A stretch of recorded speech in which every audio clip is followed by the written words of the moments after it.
एक छोटे से गांव में आर्यन नाम का एक लड़का रहता था। वह समझदार तो था, पर उसकी एक बड़ी कमजोरी थी। उसका मन कभी भी एक जगह नहीं टिकता था। पढ़ने बैठे तो कुछ ही मिनटों में उसका ध्यान इधर उधर भटक जाता, कभी मोबाइल, कभी दोस्तों, कभी खेल की तरफ। उसके पिता अक्सर कहते, बेटा, मन अगर नियंत्रित ना हो तो वह हमें रास्ते से भटका देता है, और अगर तुम इसे काबू में कर लो तो यही मन तुम्हें ऊंचाइयों तक पहुंचा सकता है। लेकिन आर्यन हर बार सुनकर भूल जाता था। एक दिन गांव में एक वृद्ध संत आए। लोग कहते थे वे बच्चों को जीवन की दिशा दिखाने में बहुत निपुण हैं। आर्यन के पिता उसे उनके पास ले गए और उनकी समस्या बताई।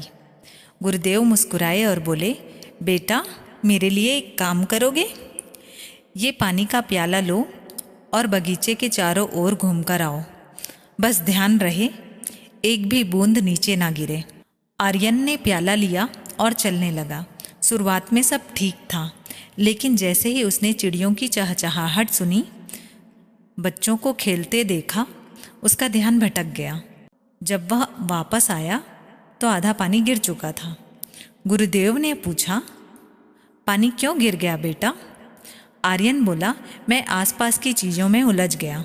गुरुदेव ने शांत स्वर में कहा, ये प्याला तुम्हारे लक्ष्य जैसा है और इसमें भरा पानी तुम्हारा ध्यान।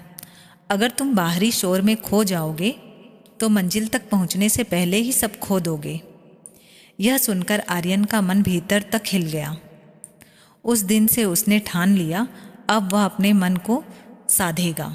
धीरे धीरे उसने अपने दिन का एक नियम बनाया। सुबह एक ही समय उठना, मोबाइल का उपयोग सीमित करना और जो काम करे उस पर पूरा ध्यान लगाना। वह रोज़ कुछ मिनट ध्यान करने लगा ताकि उसका मन स्थिर रहे। शुरुआत में कठिन लगा, पर उसने हार नहीं मानी। समय बीतता गया और उसका ध्यान बढ़ता गया। अब वह किसी भी काम में गहराई से डूब सकता था। एक साल बाद एक बड़ी राष्ट्रीय प्रतियोगिता हुई, जिसमें तेजी और ध्यान दोनों की परीक्षा थी। कई छात्र घबरा गए, पर आर्यन शांत रहा। उसने एक एक सवाल पर पूरा ध्यान लगाया, जैसे प्याले में पानी थामे रखता था। जब नतीजा आया, आर्यन विजेता बना। गांव में खुशियां छा गई और गुरुदेव गर्व से बोले, जिसने अपने मन पर विजय पाली उसने संसार पर विजय पाली। उस दिन से आर्यन सबके लिए प्रेरणा बन गया।